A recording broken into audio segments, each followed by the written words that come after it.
కృష్ణ గారి దగ్గర పేకేటి గారు, మీరు విన్నారు కదా ఈ ప్రశ్న. ఈ సిరియన్ టెర్రరిస్ట్ గ్రూపుల్ని, కుర్దిష్ ఫోర్సెస్ని కలిపి రంగంలోకి దింపుతున్నాడు ఆయన. అంటే పూర్తి మసాలా చిత్రం ఇప్పుడు అక్కడ జరగబోయేది. బట్ అవతల ఉన్నది కూడా తక్కువదేం కాదు, తక్కువ సైన్యమేం కాదు అది. సో మరి హ్యాండిల్ చేయగలరా?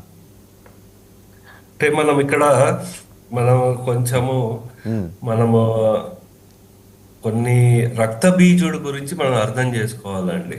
ఆయన ఒక్క రక్తం నుంచి ఇంకా 1000 మంది వచ్చేస్తూ ఉంటారు.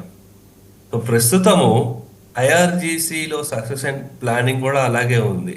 ఏదో ఒక ఆయన పోయాడు కదా అనుకుంటే మిగతా వాళ్ళు మొత్తం డీసెంట్రలైజేషన్ అయిపోయింది. దాంతో పాటు వాళ్ళ ఒక్కొక్క స్పెసిఫిక్ టార్గెట్ల మీద కొన్ని వేల మంది తిరగబడుతున్నారు. సో అది ఏంటంటే ఇక్కడ ట్రెడిషనల్ వార్ఫేర్ పనికిరాదు అక్కడ. సో మొత్తం ఇప్పుడు డీసెంట్రలైజ్డ్ అటాక్ అవుతోంది. సో అందు గురించి సరే వీళ్ళు అన్ని వైపుల నుంచి ప్రయత్నాలు వీళ్ళు చేసుకుంటూ వస్తున్నారండి. అయితే మనకి ఇప్పుడు చూసుకోవాల్సిన అంశం ఏంటంటే ఈ కుర్దిష్ల రోల్ ఎలా ఉండబోతోంది అనేది. అంటే సిరియన్ వాళ్ళని ఇక్కడ ప్రతి ఒక్కటి నువ్వు డబ్బుతోనే చెయ్యొచ్చా అంటే చెయ్యకపోవచ్చు, అవ్వదు కూడా. కానీ అక్కడ ఏంటంటే ఈ వాళ్ళు ఎవరైతే ఈ యుఎస్ బేస్ మీద లేకపోతే ఇజ్రాయెల్ మీద వీటి మీద అటాక్ చేసే వాళ్ళకి ఇది ఒక డైవర్షనరీ టాక్టిక్ గా పనిచేస్తుందండి. సో అందు గురించి అలాగే ఆన్ ద గ్రౌండ్ లో కూడా వీళ్ళు బ్యాక్ ఎండ్ నుంచి సపోర్ట్ ఇస్తూ ఉంటారు. సో దానివల్ల ఏమవుతుందంటే వీళ్ళు చాలా కంటిన్యూస్ అక్కడ ఇన్స్టెబిలిటీ ఉంటుంది ఇరాన్లో. దాంతోపాటు ఏంటంటే వీళ్ళకి రిసోర్సెస్ ఎక్కువ ఖర్చు కావు. సో ఆ ఆ ఆ కోణంలో చూస్తే వీళ్ళ ప్రాణ నష్టం జరగకుండా పోతే ప్రాణాలు అక్కడ కుర్దిష్ వాళ్ళు పోతుంది, లేకపోతే ఇరాన్ వాళ్ళు పోతుంది, వాళ్ళు కొట్టుకుని చేస్తారు, మనం మహా అంటే ఖర్చు పెట్టే డబ్బే అన్న ధోరణిలో ట్రంప్ ముందుకెళ్తున్నాడండి. అది ఎంతవరకు వర్కబుల్ అవుతుందో లేదో తెలియదు. ఎందుకంటే మనకి మనోధైర్యం వైపు చూసుకుంటే మనకి యుఎస్ సైనికుల కంటే కుర్దిష్లకు ఎక్కువ ఉంటుంది. ఎందుకంటే ఆ ప్రాంతం గురించి బాగా తెలిసి ఉంటుంది. వాళ్ళు కొన్ని దశాబ్దాలుగా వాళ్ళు పోరాటం చేస్తున్నారు కాబట్టి వాళ్ళకి ఏంటంటే మనం ఎయిర్ స్ట్రైక్ వల్ల చేయలేకపోయాము, వీళ్ళని ఉపయోగించుకుందామని ఇంకొక స్ట్రాటజీ వాళ్ళు ఉపయోగిస్తున్నారండి. ఇంకోటి ఇంకో అంశం ఇందాక మురళీ మనోహర్ గారు మాట్లాడుతున్నప్పుడు మనకి ఆర్థికంగా ఎలా ఉండబోతోంది ఇంపాక్ట్ గ్లోబల్లీ అంటే ఫోర్స్ మెజర్ అంటే ఎక్స్ట్రాడినరీ సిచ్యువేషన్లు, అంటే ఇక్కడ ఎర్త్క్వేక్లు, వార్లు, ఇటువంటి అన్కంట్రోలబుల్ ఈవెంట్ జరిగినప్పుడు ఇది డిక్లేర్ చేస్తారండి.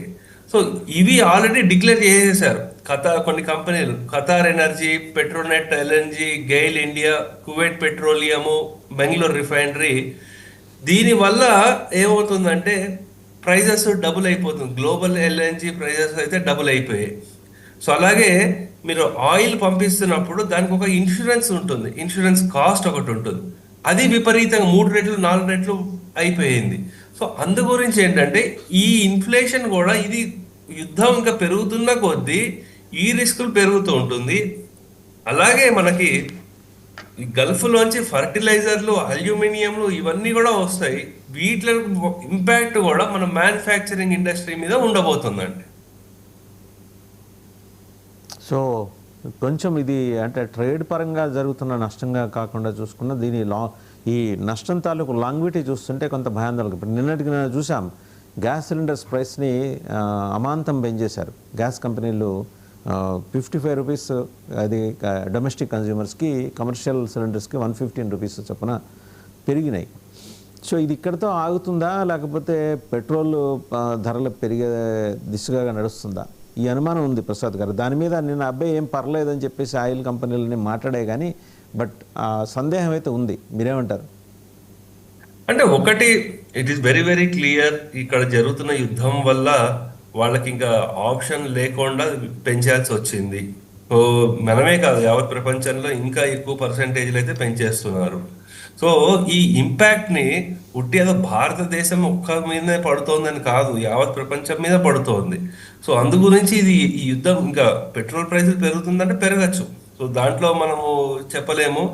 అదే కాకుండా మనకి మోదీ గారు ఇప్పుడు గ్యాస్ సిలిండర్ మీద సబ్సిడీలు గివ్ అప్ అని ఎలా చెప్పి క్యాంపెయిన్ చేశారో అలాగే ఒక క్యాంపెయిన్ కూడా చేయొచ్చు. మీరు పర్సనల్ వెహికల్స్ లేకపోతే ఒక్కడు వెళ్తున్నప్పుడు కార్లు ఉపయోగించకుండా పబ్లిక్ ట్రాన్స్పోర్ట్ యూజ్ చేయండి, గ్యాస్ కన్సంప్షన్ని మనకి పెట్రోల్ కన్సంప్షన్ని తగ్గించండి, ఇటువంటివి కూడా మనకి ఎక్స్పెక్ట్ చేయొచ్చు. సో అందు గురించి ఈ యుద్ధం ఎంత త్వరగా అయిపోతే ప్రపంచానికి ఎంత మంచిది, దాంట్లో భారతదేశానికి కూడా మంచిదండి. లేదంటే మనం స్లోలీ ఆ మైండ్ సెట్ కూడా ప్రిపేర్ అవ్వాల్సి వస్తుంది. కానీ మ్యానుఫ్యాక్చరింగ్ ఎక్కువ ఇంపాక్ట్ అయ్యేది ఆర్ ఈ ఎక్స్పోర్ట్ మీద డిపెండ్ అయ్యే ఎకానమీ ఏదైతే ఉందో, ఎస్పెషల్లీ చైనా లాంటి కంట్రీలు, వాళ్ళు ఎక్కువ ఇంపాక్ట్ అవుతారు. మనది services are internal consumption driven economy, మనకంటే ఎక్కువ చైనా ఇంపాక్ట్ అవుతుంది. అయితే ఒకవేళ అండర్ సీ ఏమైనా అటాక్లు చేస్తే అప్పుడు మొత్తం ప్రపంచానికే ఇంకా నష్టం అవుతుందండి. అంటే అండర్ సీ అనేది ఎందుకన్నా అంటే దాంట్లో మనకి ఆ, ఏమంటారంటే ఎక్కువ ఇంటర్నెట్ సరఫరా లేకపోతే అవన్నీ అయ్యేది అండర్ సీ కేబుల్స్ మీద అవుతుంది. ఎప్పుడైతే ఆ అటాక్లు జరుగుతుందో ఇంటర్నెట్ సర్వీసెస్ ఆగిపోతుంది. శాటిలైట్ నుంచి సిగ్నల్స్ అవన్నీ అంటున్నా కానీ అది చాలా లిమిటెడ్. ఈ అండర్ సీ కేబుల్స్ మీద కట్ చేయడం, వాటి మీద అటాక్ చేయడము, లేకపోతే అండర్ సీ టన్నల్స్ అంటున్నారు వీళ్ళకి ఇరాన్ ఉండేవి, లేకపోతే ఇంకా ఏంటంటే అండర్ సీలో మైన్స్ కూడా పెట్టారు అంటున్నారు. అంటే ట్రాన్స్పోర్ట్లు ఏం జరగకుండా ఆ మైన్స్ పేలడం ద్వారా ఎలా మొత్తం గ్లోబల్ సప్లై చైన్ ఎఫెక్ట్ అయ్యే అవకాశాలు ఉన్నాయి. సో ఇవన్నీ ఏంటంటే హిడెన్, ఇవన్నీ బయట ఓపెన్గా ఎక్కడ ఉండవు దీని గురించి ఎక్కువ డీటెయిల్స్. సో దాన్ని ఎలా హ్యాండిల్ చేస్తారు, వార్ స్ట్రాటజీస్ అనేది మనం ఇంకా వేచి చూడాలండి. రైట్. ఒకసారి కోటేశ్వర గారు, ఇప్పుడు ఆర్ యు ఆడిబుల్ అండి? Is it audible? వినిపిస్తుందా కోటేశ్వర గారు? వినిపిస్తుందా అండి? కోటేశ్వర గారు మీరు మ్యూట్లో ఉన్నారండి, మ్యూట్లో ఉన్నారు మీరు. ఓకే ఓకే చెప్పండి, ఇప్పుడు చెప్పండి. కోటేశ్వర గారు, ఇందాక కొంచెం టెక్నికల్ ఇష్యూ వచ్చినట్టుంది. ఇప్పుడు వాస్తవంగా ఏంటంటే ఇందాక ఈ జొలానీ గురించి మనం మాట్లాడుకున్నాం. అబూ అహ్మద్ అల్ జొలానీ, సిరియన్ ప్రెసిడెంట్, టెర్రరిస్ట్ నుంచి ప్రెసిడెంట్గా రూపాంతరం చెందిన వ్యక్తి ఈరోజు ఇరాన్లో విధ్వంసానికి, అమెరికా ప్రపోజ్ చేస్తున్న విధ్వంసానికి బాసటగా నిలవటానికి అంగీకరించాట.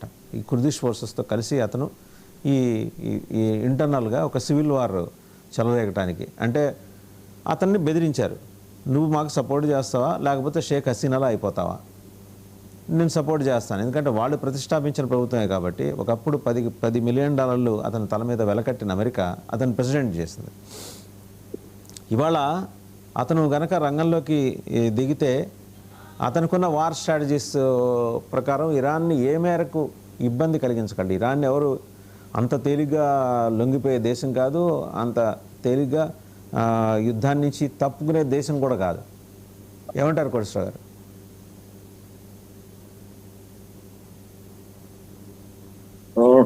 మీరు సరిగ్గా వాయిస్ డిస్టర్బెన్స్ కూడా ఉంది నాకు.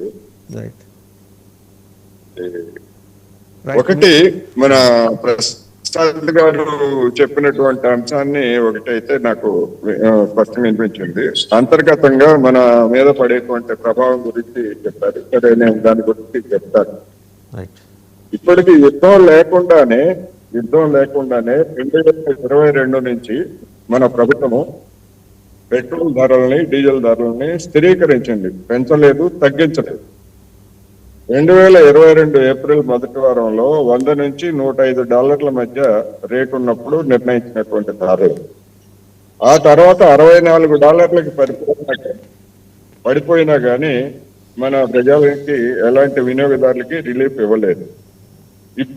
ఇప్పుడు వాళ్ళు ఉన్నటువంటి దశలో మళ్ళా ఆ స్థాయి దాటితేనే పెంచడానికి, లేకపోతే ఇంకో దానికి న్యాయబద్ధత లేదా చట్టబద్ధత, నైతికత ఉంటదే తప్ప ఆ పేరుతోటి జనం జేబుల్ని కొల్లగొట్టడానికి పూనుకుంటే మాత్రం అది సరైనటువంటిది కాదు, ప్రజా వ్యతిరేకమైనటువంటిది అవుతుందనేది నేను చెప్పదలుచుకున్నాను. ఎందుకు అంటే, ఓకే, యుద్ధం వచ్చినప్పుడు ధరలు పెరుగుతాయి, జనం కూడా భరించాలి అనే ఒక సాధారణ సూత్రం ఉంటది. కానీ యుద్ధం లేనప్పుడు గడిచినటువంటి 4 సంవత్సరాల్లో ధరలు తగ్గినప్పుడు మీరు సెస్సులు 1 పైసా తగ్గించలేదు, ధరలు తగ్గించలేదు. అటువంటి వాళ్ళకి నైతికంగా భారాలు మోపేటువంటి హక్కు ఎక్కడ ఉంటది అనేటువంటి సమస్య వస్తుంది. నిజంగా ఆమె ధరలు పెరుగుతాయి. రైట్.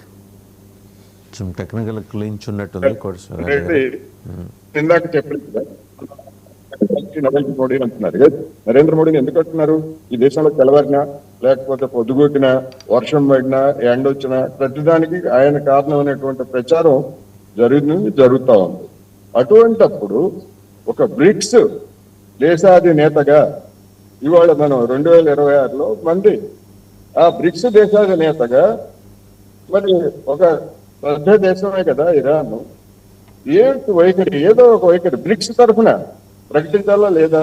ఎందుకు అంటే 2025లో బ్రెజిల్ అధ్యక్ష స్థానంలో ఉన్నప్పుడు ఆ గత ఏడాది జరిగినటువంటి దాడులను స్పష్టంగా ఖండించింది.